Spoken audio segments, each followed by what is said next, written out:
लाहौर में मूसलाधार बारिश से मौसम खुशगवार हो गया, ताहम बारिश के बायस मुतादिद फीडर्स ट्रिप करने से मुख्तलिफ इलाके बिजली से महरूम हो गए। लाहौर में दिन भर सूरज का पारा हाई रहा, ताहम रात के वक्त तेज़ हवाओं के साथ मूसलाधार बारिश ने मौसम यकसर तब्दील कर दिया, जिससे शहरियों ने सुख का सांस लिया। Mall Road, Jail Road, Gulberg, Ferozepur road, Abbott road, Allama Iqbal township road, Nishtar town, Johar town, green town और काहना के इलाकों में बादल जमकर बरसे। सबसे ज़्यादा बारिश निश्तर टाउन में 35 मिलीमीटर रिकॉर्ड की गई। महकमा मौसमियात के मुताबिक शहर में वक्फे वक्फे से बारिश का सिलसिला जारी रहने का इम्कान है।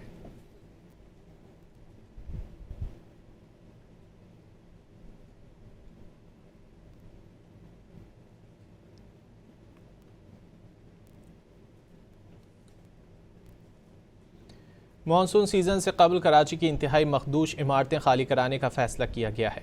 कमिश्नर कराची सैयद हसन नकवी की ज़ेर सदारत इजलास में शहर की 59 इमारतों को इंतहाई मखदूश करार दिया गया है, जिसमें 29 तारीखी इमारतें भी शामिल हैं। SBCA इंतहाई मखदूश इमारतें खाली कराने के फौरी नोटिस जारी करेगी। मखदूश इमारतों की फहरिस्त डिप्टी कमिश्नर्स को फौरी फराहम करने का फैसला भी कर लिया गया। शहरियों की आगाही के लिए मखदूश इमारतों की फहरिस्त मुश्तहर की जाएगी।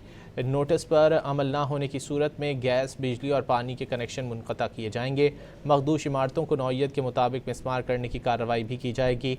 मुतासर मकीनों की आर्जी रिहाइश और बहाली के इक़दाम किए जाएंगे।